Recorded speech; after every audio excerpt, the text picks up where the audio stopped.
Hey folks, what's up? It's been a while since I've done a video. I've been talking about and thinking about getting back into this for a while now, and I haven't because I'm busy. And I don't have a lot of free time to do videos. So I decided to start a new channel, kind of a fresh start, kind of a start over. A lot of my old videos got deleted, and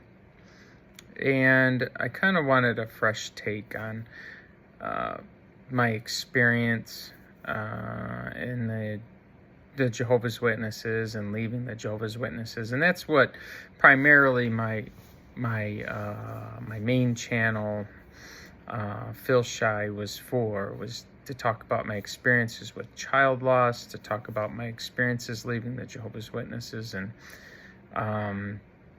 that whole thing was it was colossal, and it all kind of happened all at just like within a few years.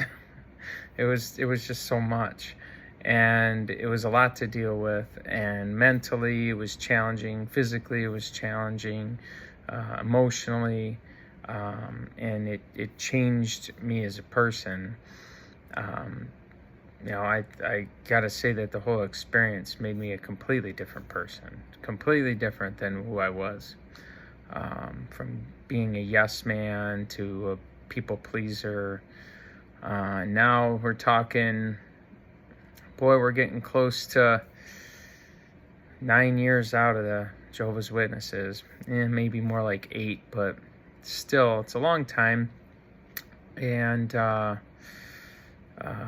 I've got to say for sure, for a certainty, 100%, that although a lot of the pain, a lot of the struggles, I wish those could just go away, I do not regret leaving the Jehovah's Witnesses, even though I was kind of deep in, and I had a lot of experiences while I was in there. Now, so I wasn't born in, but I was born around the religion. My mom was kind of like a fringe witness, or kind of a convenient Jehovah's Witness. She was a Jehovah's Witness when it benefited her. So I don't know what you call that.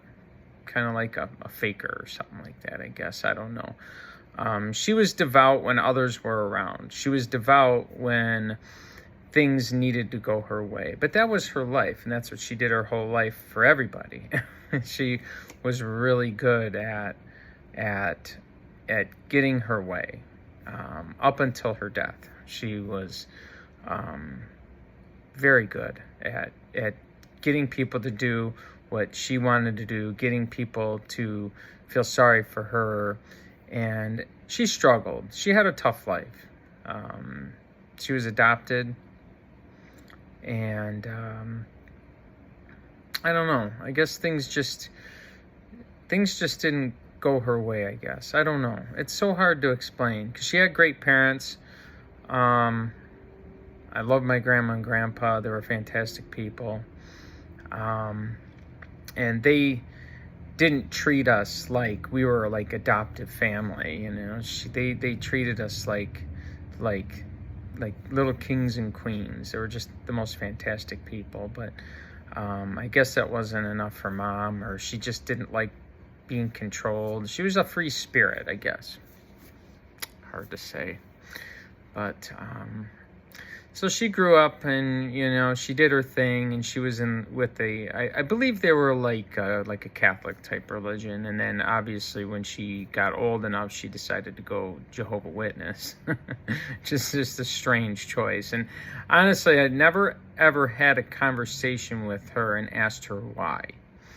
And Mom had a lot of head knowledge. Mom really knew some stuff. And you could carry on a spiritual conversation with her. And when I say spiritual, I mean the Jehovah's Witness spiritual, which is it's based off of what they believe, which is bullcrap. So, fundamentally, they believe in the Bible. okay? But in the end of the day, they have a lot of flaws in their thinking.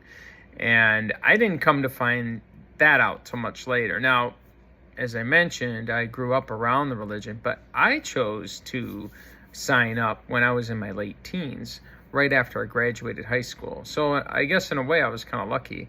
I didn't have to go to high school and deal with the pressure of not celebrating the holidays like some Jehovah's Witnesses did. And I actually went to school with a Jehovah's Witness, and she was freaking weird. And that's what we thought. They're just freaking weirdos. We didn't realize, and we never took the time to delve into why they didn't do any of the things. And honestly, I highly doubt, as sheepish as this person was that I went to school with, I highly doubt they would have come up with a reasonable response to a teenager why they didn't celebrate the holidays and why they were so freaking awkward. And I think that's why I feel sorry for the born-ins, because they have a lot. Growing up, you have a lot of pressure. Just trying to fit in and be cool and do whatever you want to do in school, and then on top of that, now you have this added pressure of the fear of death at any moment, the fear of displeasing God, the fear of accidentally celebrating something that you shouldn't, and having the guilt that goes along with that. I don't know, man. That sounds like a rough go. But yeah, anyway, so I joined up, and I got baptized, and I was full in, man. I love being a Jehovah's Witness. I loved it. I met my wife. We're still married. We're having our 26-year anniversary coming up here. And I tell you what, I love being a Jehovah's Witness. I had some time of falling out and falling away a little bit during my course. I wasn't a straight arrow. I got spiritually lazy for a little while after I got married and, settled down with my wife and got a little lazy, but, made a comeback, became a ministerial servant and an elder. And being an elder is a real eye-opener. You really get to see what's going on. You get the book, you get that secret book, and you get all these cool little meetings that last till 1 or 2 in the morning.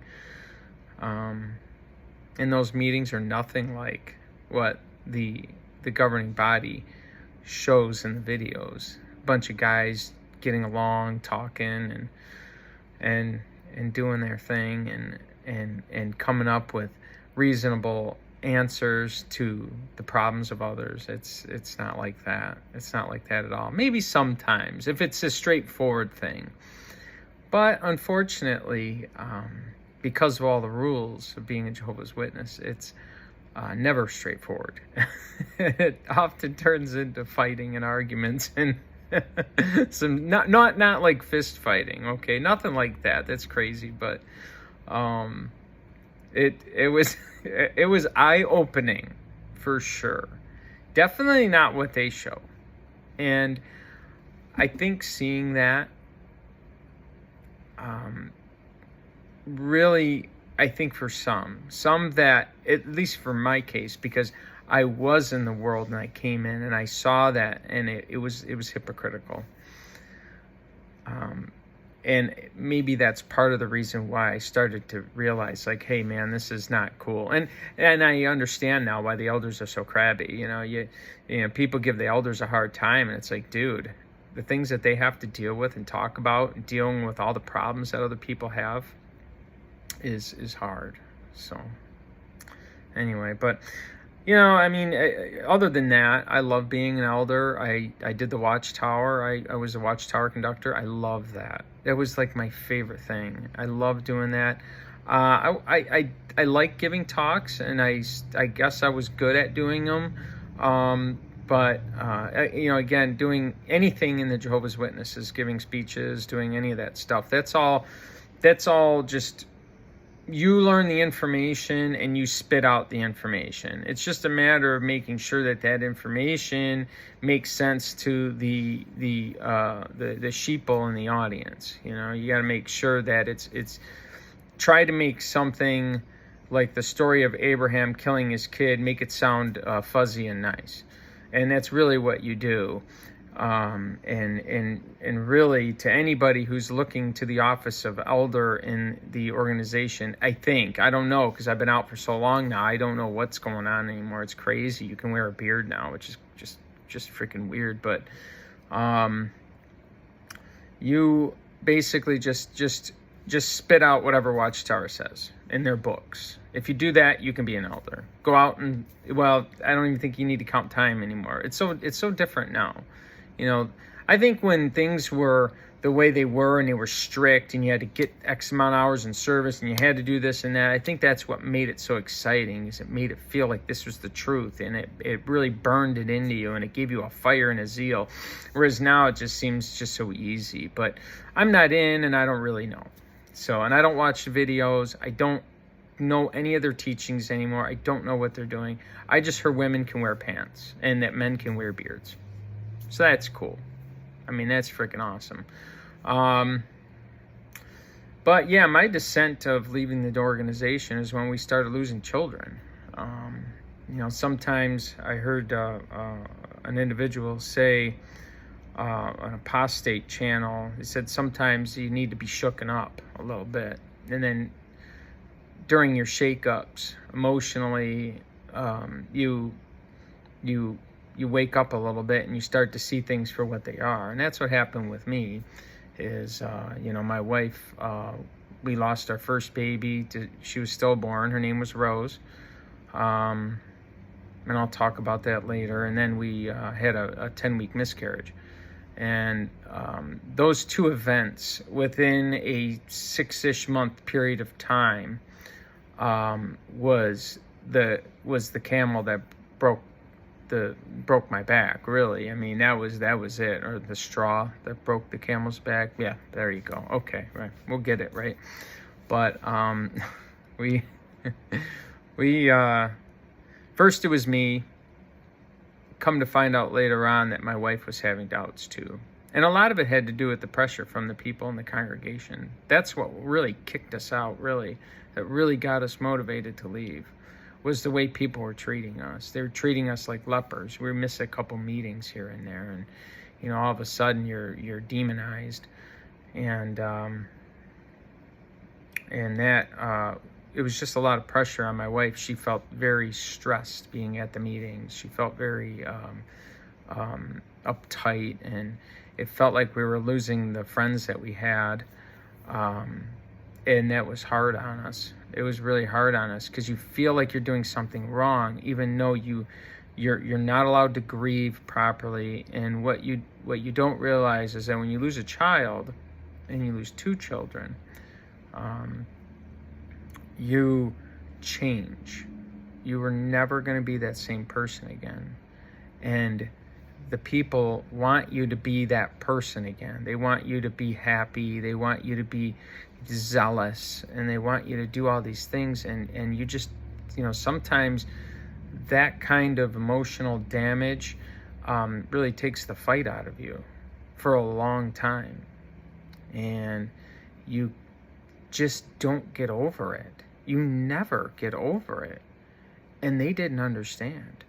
We were out in service one time, and some sisters, this was just a few months after losing our daughter, Rose, and my wife wasn't feeling good that day, and the sisters asked me, it's like, what's going on with your wife? And I'm like, man, she's just reeling. Today's a bad day. You know, she's thinking about our daughter, and the sister's response was she's not over that yet? And that's the kind of things that you get, you know. I had an elder tell me that God took my baby because we weren't ready. We weren't ready because Armageddon was so close. This was back in 15, dudes. 15, man. Armageddon still ain't here. So, It's things like that. It's those thoughtless comments. And I forgive those comments now. I understand that, talking to somebody that has gone through something so horrible, sometimes you just don't say the right things. and it hurts to hear those things, but then later on you realize that, what? They're ignorant. And it's not a bad thing. It's just that it's not natural. We don't talk about child loss. We don't talk about grieving. We, at least in the Jehovah's Witnesses, you got over whatever you were dealing with and you move forward. And that was obviously foolhardy. It's not human to act like that. It doesn't work that way. But anyway, we left, and I'll probably do more videos to explain that exactly. But I left first, and then my wife joined me very shortly afterward, and I was very lucky that happened that way. I think that a lot of couples, and what I was reading, and what scared me the most was that especially my wife being born in, that if they don't leave, you're going to get a divorce, and things are going to be so hard. And I was very lucky that I didn't have to deal with that. Now, I told my wife, I took her for a ride one day, and I told her everything. I told her that I'm leaving and I'm not going to do this anymore. And I was serious too. I was like dead serious. No more Jehovah's Witness stuff. Especially after the pedophile thing, because that's when I started to hear more about what the Jehovah's Witnesses are really doing. And she was right there with me. And now it took a long time. It took like 6 months or 8 months to finally put ourselves on that path and to get out. We didn't just leave, but we had a fortunate and unfortunate series of events, I guess you could say, that helped my wife to make that final choice to leave, because she realized that, these people, they're really not there for us. They're only there to make sure that the organization looks good. That's it. So, and if you're not towing the line, then you lose your friends, because they're not really your friends. I would say to anybody that's looking to leave the organization, understand it's a tough path. But it's a good path. Once you realize that you kind of have to look ahead. And it's hard. It's hard to look ahead. Because you're going to get out. You're not going to know who you are, because you're a robot. You are probably not going to have many friends. You may lose your family. But things will get better. But it's not going to be a week, a month, might not even be a year. It might be years down the road. Things will get better. Things will improve. You will be happy again. You won't feel guilty. And I guess that's the message. That's really it. Is you can do it. Anybody can do it. I can do it. You hear those motivational speakers all the time. They say that crap, like, well, if I can do it, you can do it. Well, I'm serious. I think that, for someone like myself who I loved being a Jehovah's Witness, I would still be one today. I loved it. I loved the friends. I knew everybody. We had lots of friends because we were in RBC. That regional building committee, they changed it now.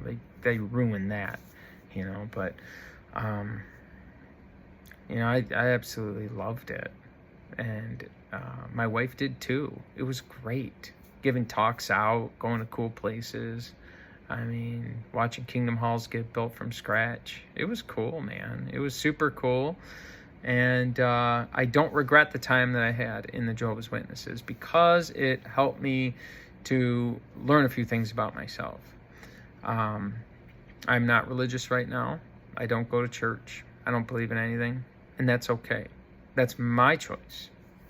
I know I get people on my other channel saying that, you believe in Jesus or do whatever. I don't have to believe in anything I don't want to. I will make an informed decision when I'm ready. Right now, I'm not ready. Religion has a very bad taste in my mouth, and it's probably going to be like that for years. I have religious friends. I love them to pieces. And it doesn't bother me that they are in a religion. Okay, I'm not offended by that. I'm glad that their religion serves them well. I am a little jealous that it does. I wish I had that, but I don't have that now. And it's okay. It's okay. It'll get better. I promise. Now, anyway, so I'm going to start this channel up again, this new channel. Fresh start. Hopefully avoid all the shenanigans this time. We'll see. I don't know how these videos go now, but I just want to tell you that it's going to get better. You're going to do good if you're thinking about leaving, or if you've already left and you're having a hard time. If you've lost a child or children. My wife and I lost 4 altogether. It will get better. It's going to take time.